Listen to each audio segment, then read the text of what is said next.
Hello everyone, welcome to home science classes. Home science classes में आपका स्वागत है। कैसे हैं आप?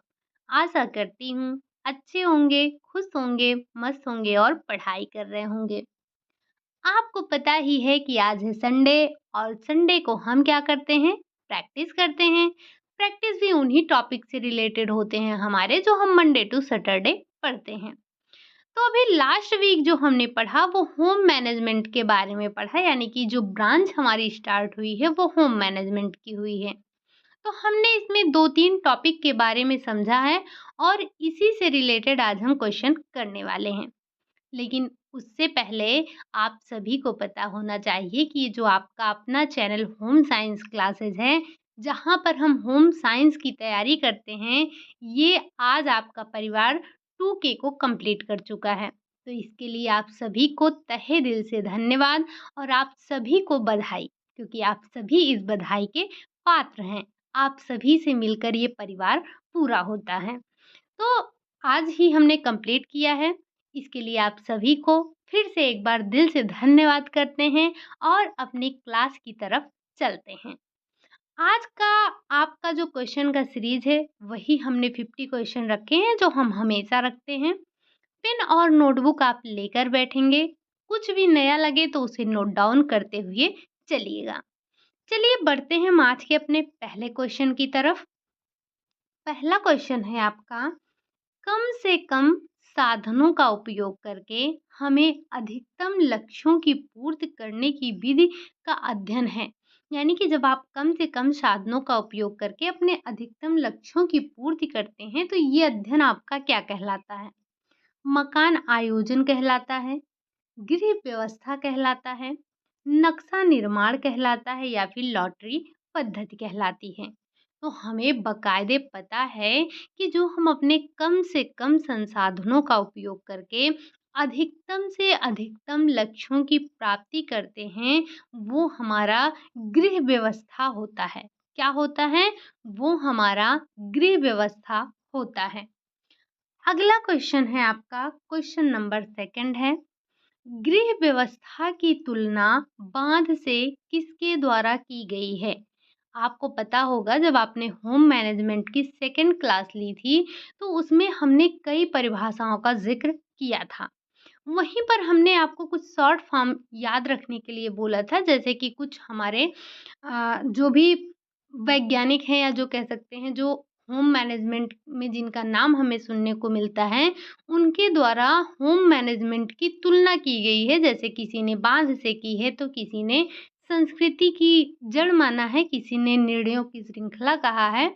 इसी तरह से कई लोगों ने अपने-अपने विचार दिए हैं। तो उसी में एक आपके जो वैज्ञानिक हैं जिनका नाम क्या है इसमें से? क्या वो पी देवदास हैं, निकिल डॉर्सी हैं, ग्रासियम कैंडल हैं या फिर जॉनसन हैं, जिन्होंने गृह व्यवस्था की तुलना बाँध से की है। तो ये हमारा पीवाईक्यू रहा है, ये हमसे और भी एग्ज़ामों में पूछा जा चुका है। तो इसकी जो गृह व्यवस्था की तुलना बाँध से की थी, वो की थी पी देवदास ने की थी। ठीक? इनका पूरा नाम ध्यान रखेंगे, राजमल पी देवदास। अगला क्वेश्चन है, क्वेश्चन नंबर थर्ड है, ये भी आपका प्रीवियस ईयर में पूछा जा चुका है कि गृह व्यवस्था एक व्यवहारिक विज्ञान है। ये किसका मानना है या किसका कहना है? क्या ये इरिन ओपेनहीम का है? क्या ये कोर्टज़िन का है, निकोलियम डॉर्सी का है या फिर ये ग्रासियम कैंडल का है? तो हमें पता है कि व्यवहारिक विज्ञान किसने कहा है? तो गृह व्यवस्था को व्यवहारिक विज्ञान कहा है आपके कोर्टज़िन ने। इनको आप ध्यान रखेंगे क्योंकि ये अभी लास्ट ईयर ही पूछे गए थे, यानी कि जब आपका एग्ज़ाम हुआ था। चलिए बढ़ते हैं हम अपने अगले क्वेश्चन पर। क्वेश्चन नंबर 4 है, गृह व्यवस्था है क्या है? क्या ये एक मानसिक प्रक्रिया है, सामाजिक प्रक्रिया है, शारीरिक प्रक्रिया है या फिर इनमें से कोई नहीं? तो हमने गृह व्यवस्था की परिभाषाओं को देखा था, हमने उसके अर्थ को समझा था, इसकी आवश्यकता को समझा था, इसके महत्व को समझा था, इसी के साथ-साथ हमने इसकी विशेषताओं को भी समझा था। उसी में हमने देखा था कि गृह व्यवस्था क्या है? गृह व्यवस्था आपका एक मानसिक प्रक्रिया है। क्या है? गृह व्यवस्था आपका मानसिक प्रक्रिया है। अगला क्वेश्चन है आपका क्वेश्चन नंबर 5। कह रहा है गृह व्यवस्था संस्कृति की जड़ होती है। ये परिभाषा किसके द्वारा दी गई है? ये सारी परिभाषाओं को हमने आपको नोट डाउन करवाया था और ये काफ़ी इम्पोर्टेंट भी हैं क्योंकि ये आपसे बार-बार पूछे जाते हैं और आपको पता होना चाहिए कि जब हमारे एग्ज़ाम होते हैं तो वहाँ पर बड़े-बड़े 8-10 लाइन की परिभाषाएँ नहीं पूछी जाती हैं। वहाँ पर आपसे छोटे-छोटे परिभाषाएँ पूछी जाती हैं, तो ये छोटी-छोटी परिभाषाएँ आपके दिमाग में बैठा होना चाहिए। तो गृह व्यवस्था संस्कृति की जड़ है, ऐसा किसका मानना है? क्या ओपेनहीम का मानना है? क्या कॉर्जिन का मानना है? ग्रासियोम कैंडल का मानना है या फिर निकोलियन डॉर्सी का मानना है? तो हमें बहुत अच्छे से याद है कि ऐसा कथन किसका है? ओपेनहीम का। उनका कहना है कि गृह व्यवस्था संस्कृति की जड़ होती है। ठीक? अगला क्वेश्चन बढ़ते हैं हम अपने अगले क्वेश्चन पर, जो कि है आपका क्वेश्चन नंबर 6। आई होप कि ये आपके लिए नया क्वेश्चन होगा, आप इसे नोट डाउन कर लेंगे। क्रीड फॉर होम इकोनॉमिक्स किसकी रचना है? ये जो पुस्तक का नाम है, ये एक आपकी पुस्तक है जिसका नाम है क्रीड फॉर होम इकोनॉमिक्स। ये किसकी रचना है? क्या ये लेडी इरविन की है? क्या ये एलन एच रिचर्ड की है? क्या कैथरीन की है या फिर इनमें से कोई नहीं? इसका आंसर तो होगा आपका एलन रिचर्ड होगा, ठीक? एलन एच रिचर्ड होगा, लेकिन आपके लिए एक यहाँ से क्वेश्चन है कि ये जो लेडी इरविन है, आपको पता है कि लेडी इरविन कॉलेज की स्थापना कहाँ पर हुई थी? दिल्ली पर हुई है, दिल्ली में हुई है उच्च शिक्षा के लिए, जो कि गृह विज्ञान में दिया जाता है। आपको बताना है कि ये किस समय हुई थी, यानी कि आपको सन बताना है, विथ डेट बताना है, यानी कि समय आपको बताना है किस सन में हुआ, लेकिन उसके साथ-साथ आपको डेट भी बतानी है क्योंकि इस डेट की ज़िक्र हम कर चुके हैं और हमारे क्वेश्चन में डेट भी आता है, यानी कि हमारा जब एग्ज़ाम में क्वेश्चन पूछे जाते हैं, तो वो विथ डेट आपसे पूछे जाते हैं ये वाले।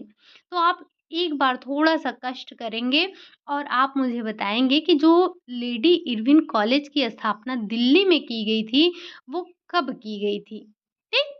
चलिए बढ़ते हैं अगले क्वेश्चन की तरफ। अगर आपको इसका आंसर नहीं आ रहा है, तो आप जाएँगे होम मैनेजमेंट नहीं सॉरी जो आपके एक्सटेंशन एजुकेशन की जो होम साइंस हिस्ट्री के नाम से जो क्लास हुई है, उस क्लास में आप देखेंगे तो इसका आंसर आपको मिल जाएगा।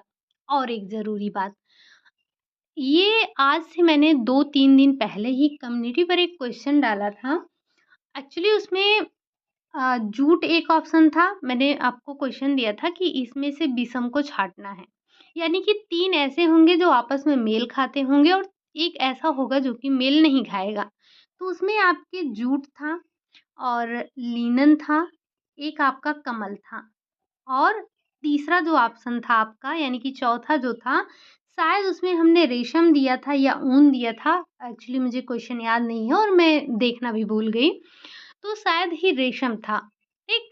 तो ये आपको इसमें से भिन्न बताना था। तो ये बताइए कि अगर ये हमने अगर वहाँ पर मैंने रेशम दिया था, तो नहीं, कपास दिया था, याद आ गया मुझे। जैसे अगर आप इसमें भिन्न ढूँढेंगे तो भिन्न में आपका कपास भी प्राकृतिक है, जूट भी प्राकृतिक है, लिनन भी प्राकृतिक है, कमल भी आपका प्राकृतिक है। इसमें आपको भिन्नता नहीं दिखी। वानस्पतिक के हैं तीनों, ये भी आपको पता है। अब वानस्पतिक में भी अगर आपको याद हो, तो हम वानस्पतिक से भी रेशे 3 जगहों से प्राप्त कर रहे थे। एक आपका था तना से, एक आपका था पत्ती से और एक आपका था बीज से। बीज में आपने कपास और कापोक का नाम सुना था, लेकिन ये जो आपका जूट है, लिनन है, कमल है, ये तीनों के तीनों आपको तने से प्राप्त हो रहे थे और जब मैंने क्वेश्चन आपका बनाया था, तो इसी बात को ध्यान में रखते हुए बनाया था कि ये जो तने मतलब ये जो आपने वर्गीकरण किया था रेशों का, तने के आधार पर, पत्ती के आधार पर और बीज के आधार पर।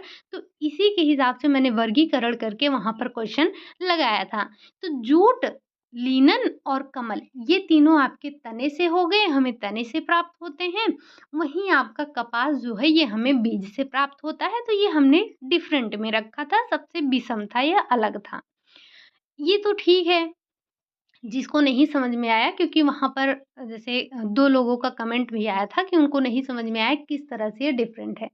ठीक है, मैंने आपको बता भी दिया कि आप जाके कमल वाला चैप्टर ही देख लीजिए, या फिर मैंने आपको ये बोला कि आप जाकर टेक्सटाइल की लास्ट क्लास लीजिए। तो इसका मतलब आपको थोड़ा-सा कॉमन सेंस लगाना चाहिए। आपको जाकर टेक्सटाइल की प्लेलिस्ट में सबसे पहले आपको चैनल पर जाना चाहिए था।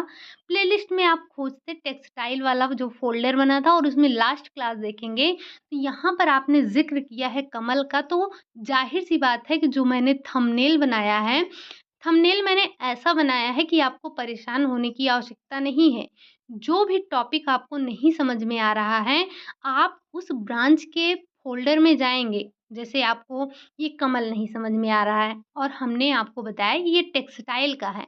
अब मैंने अगर आपको इतना बता दिया कि ये आपको टेक्सटाइल की लास्ट क्लास में मिलेगा, आप वहाँ पर जाकर ले लीजिए, तो आप में इतना कॉमन सेंस होना चाहिए कि लास्ट क्लास का मतलब है कि हो सकता है कि ये लास्ट क्लास में पढ़ाया गया हो, इसके बाद कोई क्लास ना हुई हो, या फिर हो सकता है कि अगर मैंने गलती से कह दिया कि लास्ट क्लास है, फिर भी आपको एक बार जाकर चेक करना चाहिए और वहाँ पर आपको लोटस फाइबर के नाम से क्लास मिल जाएगी। तो थोड़ा से जितना देर आप कमेंट में बोलते हैं, उससे तो बेटर है कि आप जाकर एक बार प्लेलिस्ट में चेक कर लीजिए। वहाँ पर आपको चीज़ें आसानी से मिल जाती हैं। हालाँकि जो मैं क्वेश्चन डालती हूँ वो ऐसे बहुत ही कम होते हैं जिसमें आपको कोई डाउट होता है। बट ये क्वेश्चन था जिसमें आप में से 2-3 लोगों को डाउट था। तो इसीलिए मैंने यहाँ पर बताया कि वो क्वेश्चन किस आधार पर बनाया गया था। तो वो जो क्वेश्चन आपका बना था कपास, जूट, लिनन और कमल था वहाँ पर, तो तने और बीज को लेकर था। यानी कि वानस्पतिक में भी वानस्पतिक की प्राप्ति के आधार पर वो वर्गीकरण किया गया था। आई होप कि अब आपको वो क्वेश्चन समझ में आ गया होगा। एक्चुअली मैं यहाँ पर वो क्वेश्चन रखना भूल गई। नेक्स्ट टाइम जब हम क्वेश्चन करेंगे, तो अगर आपको कोई डाउट है तो एक बार कमेंट करिएगा, हम उसको ले लेंगे। ठीक? चलिए, अब हम बात कर लेते हैं अपने क्वेश्चन नंबर 7 की। कह रहा है भारतीय गृह विज्ञान संगठन की स्थापना कब हुई? भारतीय गृह विज्ञान संगठन की स्थापना कब हुई? 1950 में हुई, 1952 में हुई, 1965 में हुई या फिर 1967 में हुई। तो जो गृह विज्ञान संगठन की स्थापना हुई थी वो हुई थी 1952 में। और ये जो आपने होम साइंस हिस्ट्री की क्लास देखी थी, ये बड़ी ही इम्पोर्टेंट क्लास है और यहाँ पर ज़्यादा चीज़ें आपको रटने वाली ही हैं।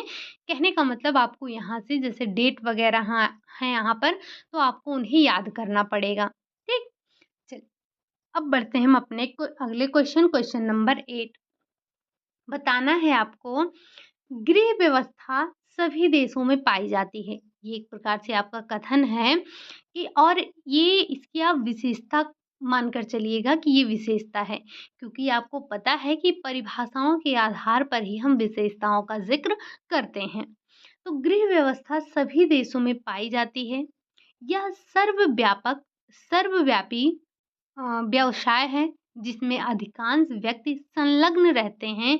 इसमें अधिकांश धन व्यय होता है तथा यह व्यक्ति के स्वास्थ्य के दृष्टि से आधारभूत महत्वपूर्ण प्रक्रिया है। ये इतना लंबा चौड़ा कथन किसका है? अब आप कहेंगे अभी तो आप कह रही थी इतना लंबा चौड़ा परिभाषा नहीं आता है। बट ये परिभाषा आपकी बुक में ही दी गई थी और ये आपके गृह व्यवस्था के विशेषताओं को डिफाइन करता है, गृह व्यवस्था के विशेषता के बारे में बताता है, इसीलिए हमने यहाँ पर इसको रखा है। तो ये जो कथन है किसके द्वारा कहा गया है? जीपी सेठी के द्वारा, गुड जॉनसन के द्वारा, निकिलियम डॉर्सी के द्वारा या फिर ग्रासियम कैंडल के द्वारा। तो ये कथन जो है आपका गुड जॉनसन के द्वारा दिया गया है। अगला क्वेश्चन है, क्वेश्चन नंबर 9 है। गृह व्यवस्था में आयोजन, नियंत्रण व मूल्यांकन द्वारा पारिवारिक साधनों का प्रयोग करके पारिवारिक लक्ष्यों की प्राप्ति की जाती है। यह परिभाषा किसकी है? ये परिभाषा जिसकी भी हो वो तो हम देखेंगे ही देखेंगे, लेकिन आप इस परिभाषा को ध्यान रखेंगे क्योंकि इसमें आपको तीनों चरणों का अर्थ बताया गया, यानी कि आपको ये बताया है कि गृह व्यवस्था होती क्या है। तो इसी एक परिभाषा में आपको बता दिया गया कि गृह व्यवस्था में आयोजन, नियंत्रण और मूल्यांकन के द्वारा पारिवारिक साधनों का प्रयोग करके पारिवारिक लक्ष्यों की प्राप्ति की जाती है। और ये परिभाषा क्या निखिल डॉर्सी ने दिया, पी देवदास ने दिया, जॉनसन ने दिया या फिर ग्रासियम कैंडल ने दिया? तो हम जानते हैं कि इसमें 2 ही नाम ऐसे हैं जो हमारा पिंड नहीं छोड़ते हैं, निखिल और डॉर्सी, साथ में ग्रास और कैंडल। लेकिन ये परिभाषा जो दी गई थी, वो आपके निखिल डॉर्सी के द्वारा नहीं दी गई बल्कि ग्रासियम कैंडल के द्वारा दी गई परिभाषा है। तो थोड़ा-सा आप इस परिभाषा को ध्यान रखेंगे। अगला क्वेश्चन है आपका क्वेश्चन नंबर 10 है। कह रहा है व्यवस्थापन का चरण नहीं है। अभी-अभी आपने व्यवस्थापन का चरण पढ़ा था, जो कि 3 चरण मुख्य रूप से हैं। इसमें से आपका कौन-सा व्यवस्थापन का चरण नहीं है? योजना नहीं है, नियंत्रण नहीं है, कार्यात्मक नहीं है, मूल्यांकन नहीं है। तो हमें पता है ना कि योजना कहा जाए या आयोजन कहा जाए, दोनों बातें सेम ही हैं। तो हमारा योजना चरण है, नियंत्रण चरण है और मूल्यांकन भी चरण है, लेकिन ये कार्यात्मक हमारे व्यवस्थापन का चरण नहीं है। क्या नहीं है? व्यवस्थापन का चरण नहीं है। ये जो हमारा व्यवस्थापन का चरण है, इसमें पहला चरण है योजना, आयोजन या फिर प्लानिंग। दूसरा चरण है आपका नियंत्रण, तीसरा चरण है आपका या अंतिम चरण, तीसरा चरण जो भी आप कह लें, वो है आपका मूल्यांकन। ठीक? चलिए, बढ़ते हैं आपके अगले क्वेश्चन की तरफ, जो कि है आपका क्वेश्चन नंबर 11। आज की क्लास में आपकी परिभाषाएं ज़्यादा हैं, तो थोड़ा-सा आप परिभाषाओं पर ध्यान ज़्यादा देंगे। ठीक? क्वेश्चन नंबर 11 आ गया।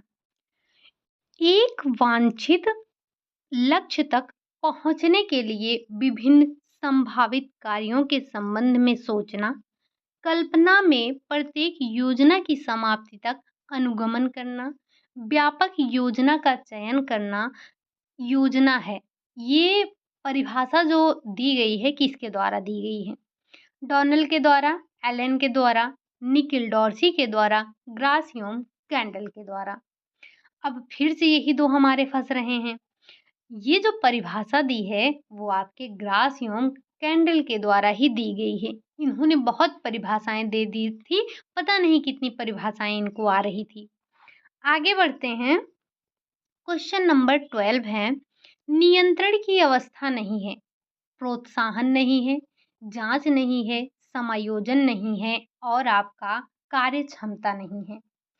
प्रोत्साहन यानी कि वही जो बल देना था, जाँच करना यानी कि निरीक्षण करना और समायोजन यानी कि समायोजन तो था ही। तो इसमें से आपका नियंत्रण का कौन-सा चरण नहीं है? कार्यक्षमता। कार्यक्षमता आपके नियंत्रण के चरणों में नहीं आता है। आपको पता है कि नियंत्रण के हमारे 3 चरण थे, जो कि ग्रासियम कैंडल के द्वारा ही इन तीनों चरणों के बारे में बताया गया था। एक था आपका बल देना, दूसरा था आपका निरीक्षण करना यानी कि जाँच करना, तीसरा था आपका समायोजन करना। तो ये आपके नियंत्रण के 3 अवस्थाएँ थी। चौथा ये जो है आपका कार्यक्षमता नहीं था। अगला क्वेश्चन है, क्वेश्चन नंबर 13 है। व्यवस्थापन का तीसरा चरण है। आपको पता है कि आयोजन, नियंत्रण, मूल्यांकन यही 3 मुख्य रूप से माने जाते हैं। इसमें मूल्यांकन जो था ये आपका लास्ट चरण था, अंतिम चरण था, तीसरा चरण था किसका? व्यवस्थापन का। कार्यात्मक कोई चरण नहीं था। योजना आपका पहला था, नियंत्रण आपका यानी कि योजना वही प्लानिंग, सेकंड आपका कंट्रोलिंग था और लास्ट आपका इवैल्यूएशन यानी कि कभी-कभी हम इसी को असेसमेंट भी कहते हैं। तो ये 3 चीज़ों का ज़िक्र हुआ था। पहला आपका योजना, सेकंड आपका कंट्रोलिंग यानी कि नियंत्रण, चौथा आपका मूल्यांकन था और यही तीसरा आपसे पूछा भी गया था। चौथा यानी कि जब हम संगठन को ले लेते हैं, तो ये आपका हो जाता है मूल्यांकन। पहले ये आपका योजना, संगठन, नियंत्रण और मूल्यांकन था, ठीक? ये 3 था, 4 था। अगला क्वेश्चन है आपका क्वेश्चन नंबर 14 है, मूल्यांकन का प्रकार है। आपको पता है मूल्यांकन आपने 1 नहीं, 2 नहीं, 3 नहीं, 4-4, 5-5 प्रकार के पढ़े थे। अब आपको बताना है कि इनमें से कौन-सा मूल्यांकन है। औपचारिक मूल्यांकन है, निरीक्षण मूल्यांकन है, विश्लेषण मूल्यांकन है या फिर क्रियात्मक मूल्यांकन है। तो इसमें से जो हमने मूल्यांकन पढ़ा था वो एक ही दिख रहा है जो कि है अनौपचारिक मूल्यांकन। अनौपचारिक मूल्यांकन ऐसा मूल्यांकन होता है जिसके लिए कोई समय निर्धारित नहीं होता है, कोई व्यक्ति निर्धारित नहीं होता है, कोई स्थान निर्धारित नहीं होता है और ना ही प्रश्नों की सटीकता होती है कि कौन-कौन से प्रश्न पूछे जाएँगे। तो ये या आपके मतलब ये प्रश्नों की नहीं, सॉरी, ये तो आपका हो जाता है क्वेश्चन पूछने में। मतलब जब आप मूल्यांकन करते हैं, जैसे एक मूल्यांकन होता है जिसका आपका समय निर्धारित होता है, आपको निश्चित सवालों के जवाब देने होते हैं या निश्चित कोई कार्य होता है उसका मूल्यांकन करना होता है। लेकिन अनौपचारिक मूल्यांकन में कोई समय निर्धारित नहीं होता है, कोई एक विशेष व्यक्ति नहीं निर्धारित होता है और ना ही कोई आपका स्थान पर्टिकुलर इसके लिए निर्धारित किया जाता है। तो ये आपका अनौपचारिक मूल्यांकन होता है, जिस तरह से आपकी अनौपचारिक शिक्षा होती है, ठीक? अगला क्वेश्चन है, क्वेश्चन नंबर 15 है, जब वस्तु का सरसरी तौर पर मूल्यांकन किया जाता है तो ऐसे मूल्यांकन को क्या कहते हैं? यानी कि जब आप वस्तुओं का सरसरी तौर पर मूल्यांकन कर लेते हैं, ऊपर-ऊपर से मूल्यांकन करते हैं, तो इस प्रकार का मूल्यांकन क्या कहलाता है? संपूर्ण मूल्यांकन होगा, आत्म मूल्यांकन होगा, व्यक्तिगत मूल्यांकन होगा, विस्तृत मूल्यांकन होगा। हालाँकि जो हमने पढ़ा है उसमें व्यक्तिगत का नाम नहीं पढ़ा था, लेकिन इस बात को ध्यान रखिएगा, जब किसी एक व्यक्ति का आप मूल्यांकन कर रहे हों, तो वो आपका व्यक्तिगत मूल्यांकन होता है और आत्म मूल्यांकन जब आप अपना स्वयं का मूल्यांकन कर रहे हों, जैसे जैसे आपने कार्य आज सही से किया कि नहीं, ये कार्य आपको ऐसे नहीं करना चाहिए था, ऐसे करना चाहिए था, हमने इस कार्य में ये गलती कर दी, तो ये अपने आप में आत्म-मूल्यांकन होता है जो कि एक गृहिणी आम तौर पर करती रहती है। फिर आपसे लेकिन यहाँ पर बात की जा रही है सरसरी तौर पर। एक आपका होता है कि जब आप ऊपर-ऊपर से सरसरी तौर पर पढ़ते हैं और एक आपका होता है गहन अध्ययन, जब आप चीज़ों को बिल्कुल उसको स्पष्ट करके बिल्कुल विस्तार से पढ़ते हैं, वो मूल्यांकन होता है। तो जो ये आपका सरसरी तौर पर मूल्यांकन किया जाता है, वो आपका संपूर्ण मूल्यांकन के अंतर्गत आता है। लेकिन जब आप चीज़ों का गहराई से अध्ययन करते हैं, तो वो आपका विस्तृत मूल्यांकन कहलाता है। जैसे जैसे जो आपको टीजीटी, पीजीटी का एग्ज़ाम देना है, तो उसके लिए आप गहराई से अध्ययन कर रहे हैं।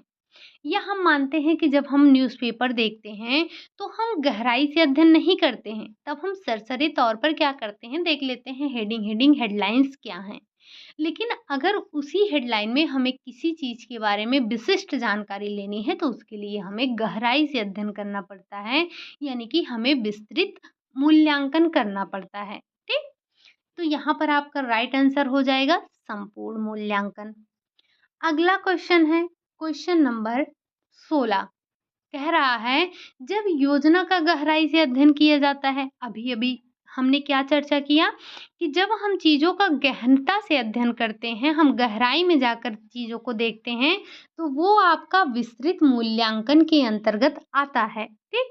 बाकी आपने संपूर्ण, व्यक्तिगत और आत्म मूल्यांकन के बारे में इससे पहले वाले में ही समझ लिया है, तो आई होप कि आपको कोई भी डाउट नहीं होगा इस मूल्यांकन के चारों ऑप्शन में। अगला क्वेश्चन है आपका क्वेश्चन नंबर 17 है, कह रहा है, व्यवस्थापन की प्रक्रिया का प्रथम चरण है, क्या है? क्या विचारों को ग्रहण करना, अवलोकन करना, योजना बनाना या फिर योजना का क्रियान्वयन करना? तो बड़ा ही सिंपल सा सवाल है आपका। सबसे पहले आप योजना बनाते हैं, ना कि क्रियान्वयन करते हैं या विचारों को ग्रहण करते हैं। तो सबसे पहला कार्य आपका हो जाता है योजना बनाना। ये अवलोकन करने का अर्थ है कि आप मूल्यांकन चीज़ों का करते हैं, ठीक? अगला क्वेश्चन है आपका, क्वेश्चन नंबर 18 है, योजना का महत्व किस लक्ष्य के कारण है? योजना का महत्व किस लक्ष्य के कारण है? क्या अनिश्चितता को दूर करना है? उद्देश्यों पर बल केंद्रित करना है? मितव्ययिता एवं नियंत्रण करना है या फिर उक्त सभी? तो हमें पता है कि जो हम योजना बनाते हैं, योजना का हमारा बनाने का उद्देश्य क्या है या हमारा लक्ष्य क्या होता है, तो अनिश्चितता को हम दूर करना चाहते हैं। अपने उद्देश्यों पर हम बल केंद्रित करते हैं और मितव्ययिता और नियंत्रण को भी हम ध्यान रखते हैं। तो ये हमारा इन सभी चीज़ों पर ध्यान रखते हैं, यानी कि ऑप्शन नंबर 4 हमारा राइट हो जाएगा। अगला क्वेश्चन है आपका, क्वेश्चन नंबर 19 है, कह रहा है, ये भी आपका एक परिभाषा है, योजना में कार्य से पूर्व यह निर्धारित कर लिया जाता है कि क्या करना है, किस प्रकार करना है, कब करना है और किसके द्वारा किए जाने वाला है। ये परिभाषा किसके द्वारा दी गई है?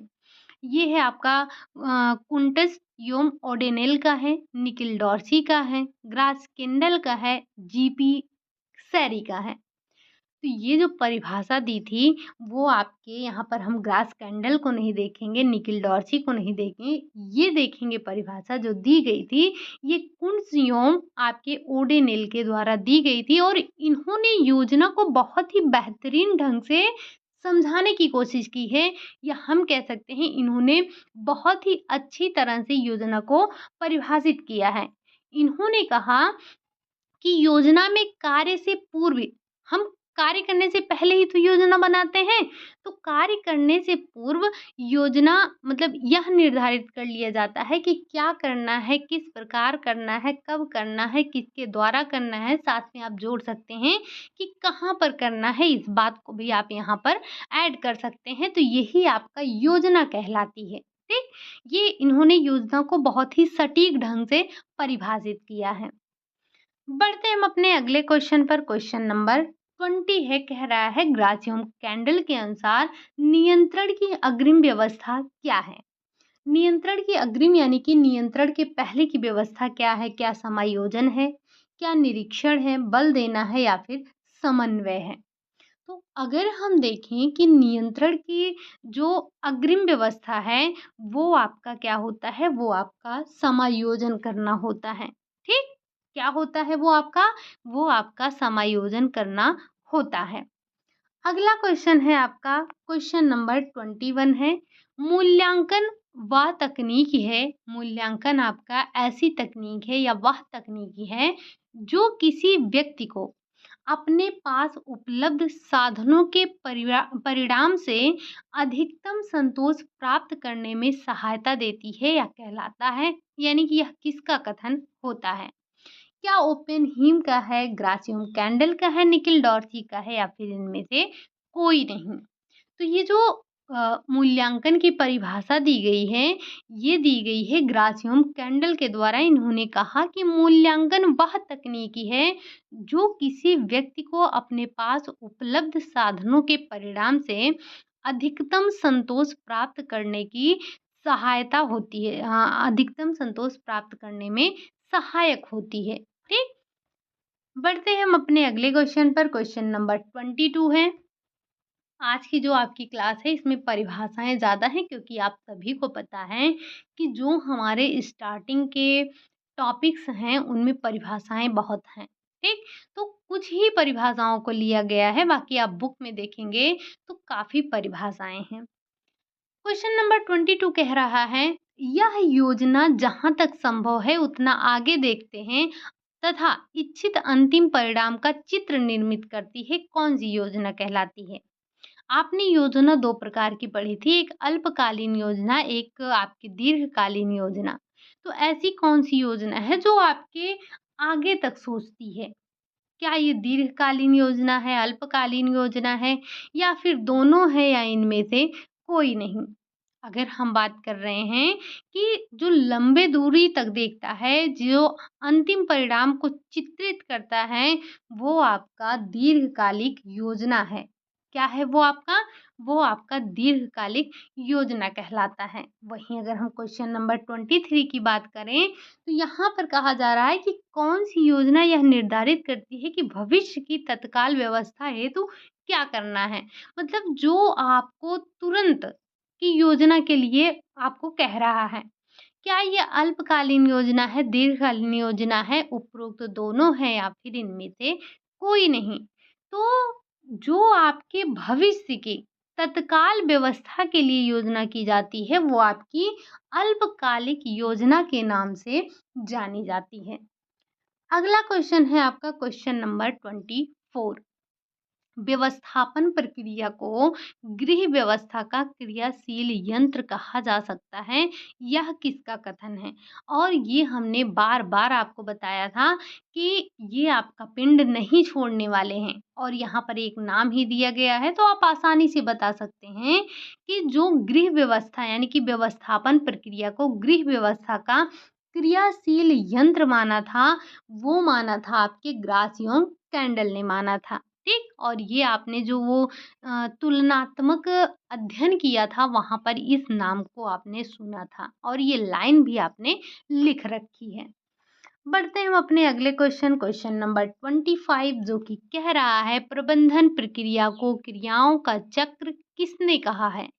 ये परिभाषा आपकी पूरी लाइन ऐसे ही दी गई है कि प्रबंधन प्रक्रिया को क्रियाओं का यंत्र, क्रियाओं का चक्र यानी कि एक्शन ऑफ साइकिल किसने की है, किसने कहा है। ओपेनहीम ने कहा है, लिचफील्ड ने कहा है, न्यूमैन ने कहा है, कोर्जिन ने कहा है। तो हम इस परिभाषा से बाखूबी परिचित हैं। ये परिभाषा लिचफील्ड के द्वारा दी गई है। मैं आपको फिर से कह रही हूँ, ये छोटी छोटी परिभाषाओं को आप अपने दिमाग में रखते हुए चलिएगा। चलिए बढ़ते हैं अपने अगले क्वेश्चन नंबर 26। योजना की विशेषताओं में सम्मिलित नहीं है। आपको बताना है कि इनमें से योजना की विशेषता में क्या नहीं सम्मिलित है। सतत प्रक्रिया है, मानसिक प्रक्रिया है, कार्य के बाद में की जाने वाली क्रिया है या विवेकपूर्ण क्रिया है। आपको पता है कि जो हमारी योजना है, प्लानिंग है, ये एक सतत प्रक्रिया है, ये कॉन्टिन्यूअस चलने वाली प्रक्रिया है। एक मानसिक प्रक्रिया है, विवेकपूर्ण प्रक्रिया है, लेकिन यह कार्य के बाद में की जाने वाली प्रक्रिया नहीं है, बल्कि ये कार्य को करने से पहले या कार्य के पहले की प्रक्रिया है। जो आप कार्य को करने से पहले या कोई भी कार्य करने से पहले सबसे पहले आप प्लानिंग करते हैं, योजना बनाते हैं। ठीक, तो ये आपका ऑप्शन यहाँ पर गलत हो जाएगा और यहाँ पर नहीं ही आपसे पूछा गया था। अगला क्वेश्चन है क्वेश्चन नंबर 27। व्यू रचना, व्यू रचना योजना के नाम से जाना जाता है। नोट डाउन करिएगा। जो ये आपका व्यू रचना है, क्या ये दीर्घकालिक रचना है, आपका अल्पकालिक रचना है या फिर आपका दोनों है या इनमें से कोई नहीं। तो दीर्घकालिक रचना को ही या दीर्घकालिक योजना को ही हम व्यू रचना के नाम से जानते हैं। ठीक, और अभी आपने एक प्रकार से हम कह सकते हैं कि दीर्घकालिक की परिभाषा आपने देखी और साथ ही साथ अल्पकालिक योजना की परिभाषा भी आपने देख ली है। ठीक, चलिए बढ़ते हैं हम आज के अपने क्वेश्चन नंबर 28 पर, जो कि कह रहा है कि जिन योजनाओं का उपयोग एक ही बार किया जाता है वो योजना कहलाती है। जैसे हमने आपसे कहा था कि हम यहाँ पर समय के आधार पर योजना का वर्गीकरण कर रहे हैं, तो वहाँ पर हमने 2 वर्गीकरण देखा था, अल्पकालीन और दीर्घकालीन। लेकिन आप ये भी ध्यान रखिएगा कि हम उपयोगिता के आधार पर ही योजना का वर्गीकरण यानी कि उपयोगिता के आधार पर भी हम योजना का वर्गीकरण करते हैं। तो जिन चीज़ों का या जिन योजनाओं का उपयोग आप एक ही बार करते हैं वो योजनाएँ आपकी कहलाती हैं। एकल उपयोग योजना, दोहरी उपयोग योजना, अस्थायी उपयोग योजना या फिर इनमें से कोई नहीं। तो जो आप एक ही बार उपयोग करेंगे वो आपका एकल होगा। दोहरी का मतलब क्या कि जैसे आपने कोई योजना बनाई और उस योजना को आपने रख दिया, अगले प्रोग्राम में उसी योजना का उपयोग कर लिया, आपने नई योजना नहीं बनाई। तो ये आपकी हो जाती है दोहरी योजना या फिर हम इसी को अस्थायी योजना के नाम से जानते हैं। तो ये आपके दोहरी उपयोग योजना तब होती है जब आप एक ही बनाए हुए प्लान से अगले कार्य को रख देते हैं, या आपने पढ़ा भी होगा कि हमारा जब योजना हम बनाते हैं तो ये हमारे अगले कार्य में भी लाभ देता है। ठीक? हमने क्या किया, थोड़ा बहुत सुधार कर लिया, या आपने अक्सर देखा होगा जैसे आपके घर में साल में आपने 1-2 प्रोग्राम किया, जैसे आपने बच्चे का बर्थडे भी सेलिब्रेट किया, अपनी एनिवर्सरी भी किया, तो आपने एक बार योजना बना ली कि हमें किन-किन मेहमानों को बुलाना है।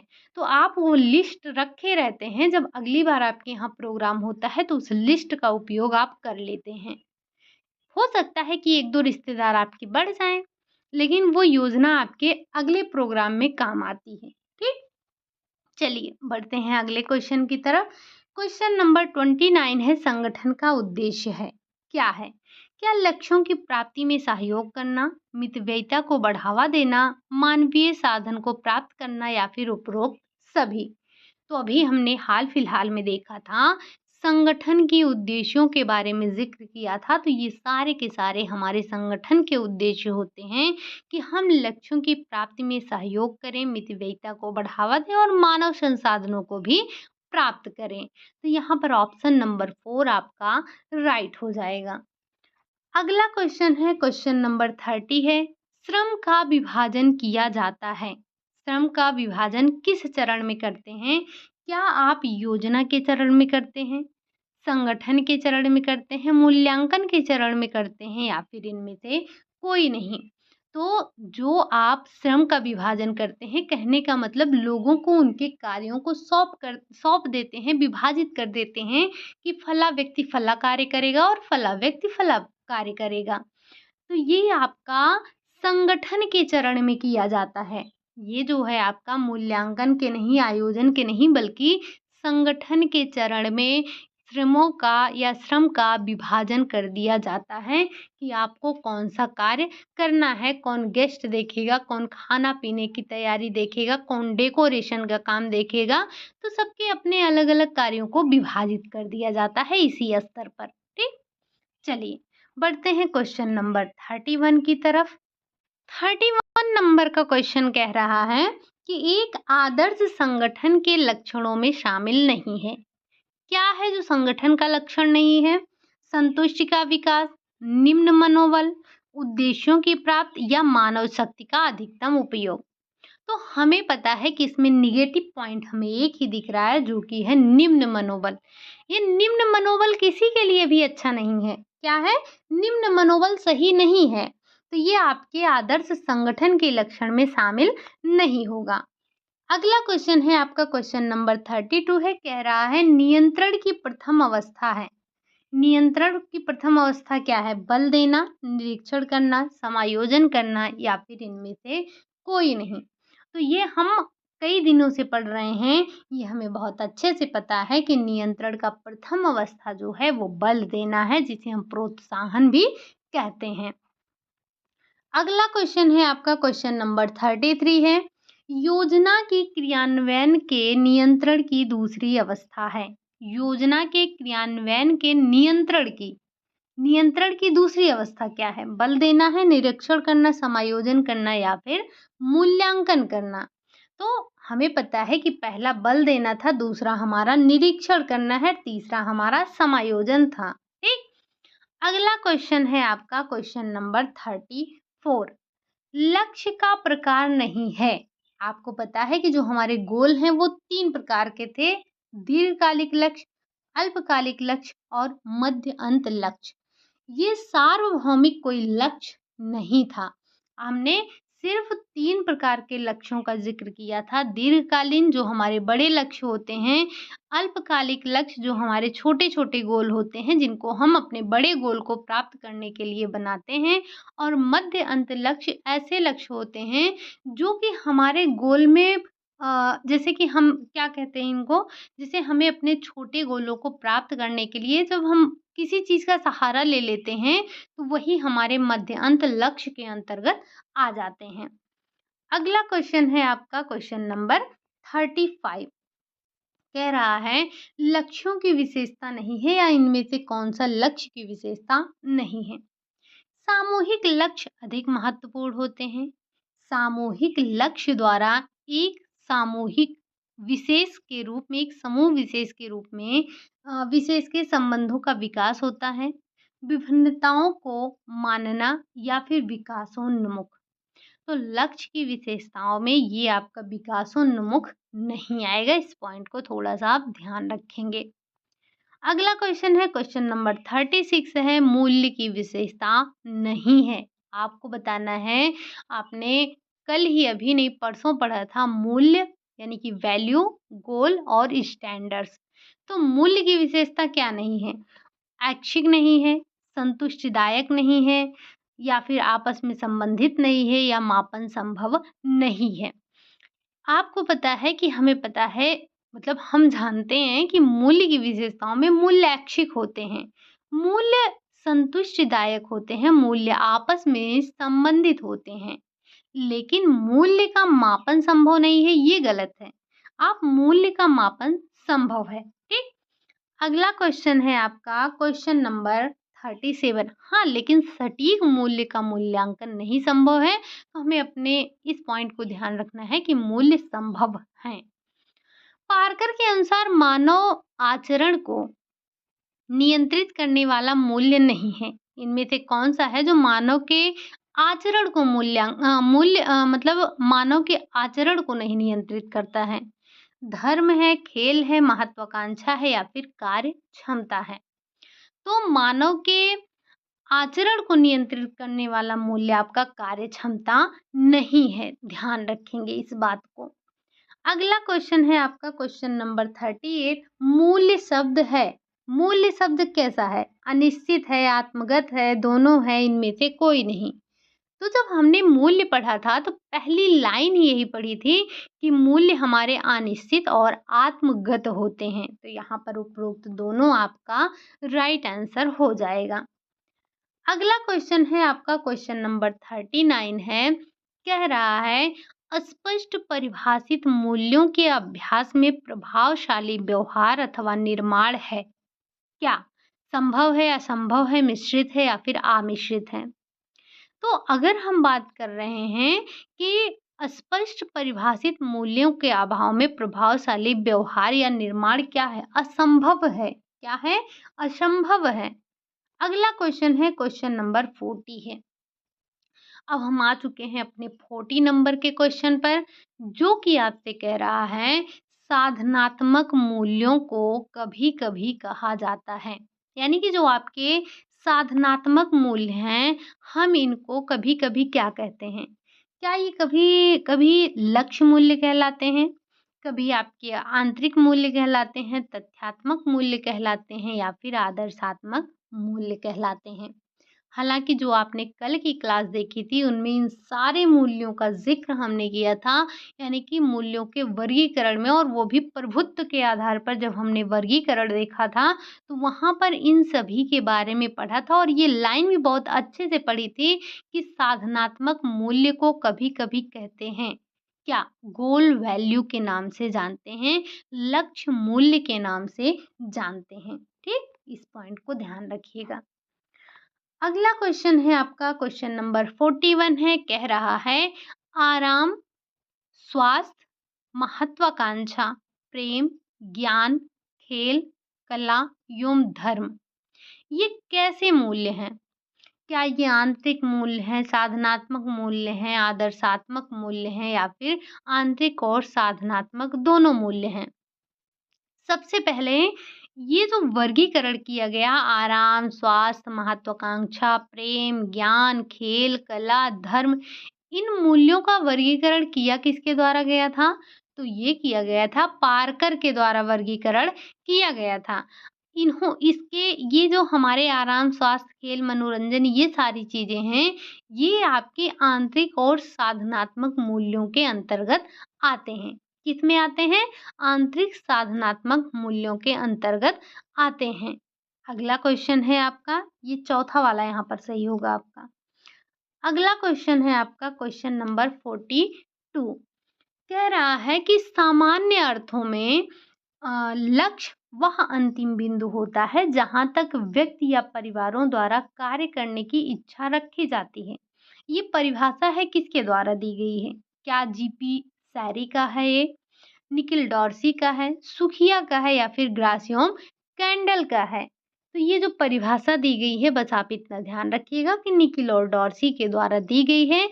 आज करीब-करीब हमने दसों परिभाषाएँ देखी हैं, तो आप अगर हो सके तो इन्हें कहीं न कहीं नोट डाउन ज़रूर कर लीजिएगा, ठीक? हालाँकि आपके पास अगर बुक है तो और अच्छी बात है, वहाँ पर तो आपको मिल ही जाएँगे। अगला क्वेश्चन है, क्वेश्चन नंबर 43 है। इस प्रकार के लक्ष्यों को सामान्यतः अस्थायी माना जाता है। किस प्रकार के लक्ष्य को आप अस्थायी लक्ष्य के नाम से जानते हैं? क्या मध्यवर्ती लक्ष्य है, मध्य अंत लक्ष्य है, दीर्घकालीन लक्ष्य है या फिर इनमें से कोई नहीं?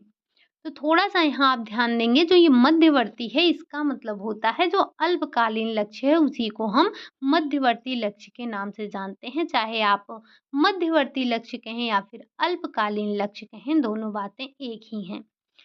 इन्हें हम क्या कहते हैं? अस्थायी कहते हैं, या यहाँ पर आपसे पूछा जा रहा है कि किसे हम अस्थायी लक्ष्य के नाम से जानते हैं।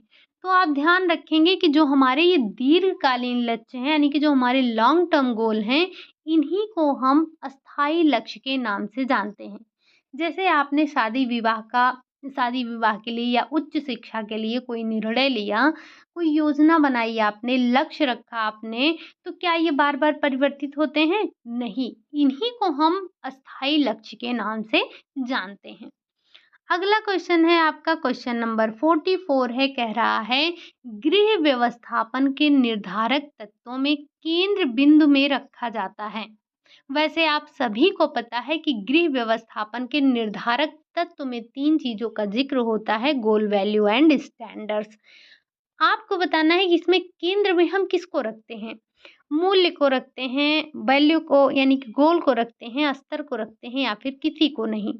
तो ये हमने पढ़ रखा है कि जो हमारा गृह व्यवस्थापन के निर्धारक तत्व हैं, उसमें केंद्र बिंदु में रखा जाने वाला है आपका वैल्यू। ये जो हमारा मूल्य होता है, ये हमारा केंद्र बिंदु में रखा जाता है। अगला क्वेश्चन है आपका, क्वेश्चन नंबर 45 है, गृह व्यवस्थापन के निर्धारक तत्वों को प्रदर्शित किया जाता है। अभी हमने कल ही बताया था, आपको परसों बताया था कि जो हमारे निर्धारक तत्व हैं, हम इनको कहाँ पर दर्शाते हैं? तो हम इनको एक ट्रायंगल में दर्शाते हैं। शीर्ष पर हम मूल्य को रखते हैं, यहाँ पर हमारा गोल होता है और यहाँ पर हमारा स्टैंडर्ड्स होता है। तो इसका आपका राइट आंसर आ जाएगा, त्रिभुज में दर्शाते हैं इसको हम, ठीक? बढ़ते हैं हम अपने अगले क्वेश्चन, क्वेश्चन नंबर 46 पर। प्रबंधन एक है, क्या है? साधन है कि साध्य है? दोनों है या फिर इनमें से कोई नहीं? हमें ध्यान रखना है कि प्रबंधन हमारा साध्य नहीं है, बल्कि क्या है? बल्कि ये हमारा साधन है, हमारे साध्य तक पहुँचने में हमारी मदद करता है। अगला क्वेश्चन है आपका, क्वेश्चन नंबर 47 है।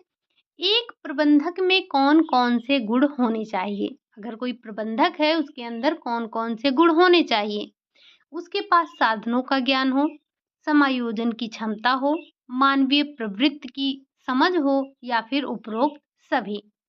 तो एक प्रबंधक में ये सारे के सारे गुण होने चाहिए, उसको अपने साधनों का ज्ञान होना चाहिए, उसके अंदर समायोजन की क्षमता होनी चाहिए, जहाँ पर आवश्यकता हो समायोजन कर सके, मानवीय प्रवृत्ति की उसके अंदर समझ भी होनी चाहिए और हमने कई विशेषताओं के बारे में ज़िक्र किया था, तो एक बार उन्हें भी आप पढ़ लेंगे।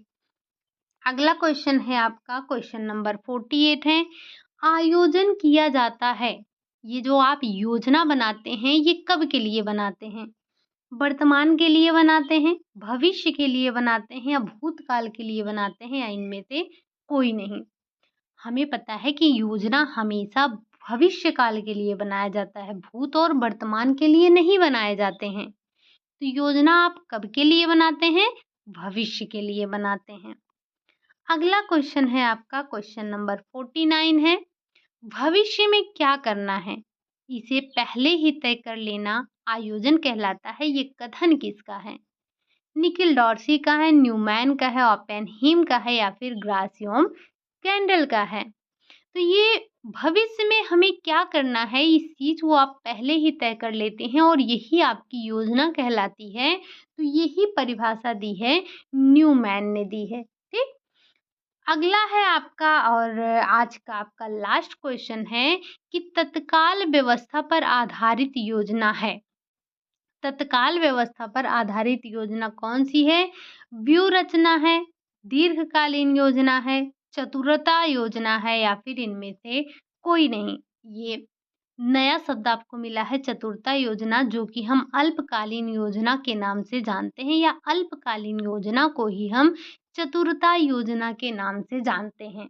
तो तत्कालीन व्यवस्था पर आधारित जो आपकी योजना है, वो है आपकी चतुरता योजना। ठीक? तो ये रहे आज के आपके 50 क्वेश्चन जो कि होम मैनेजमेंट से ही रिलेटेड थे।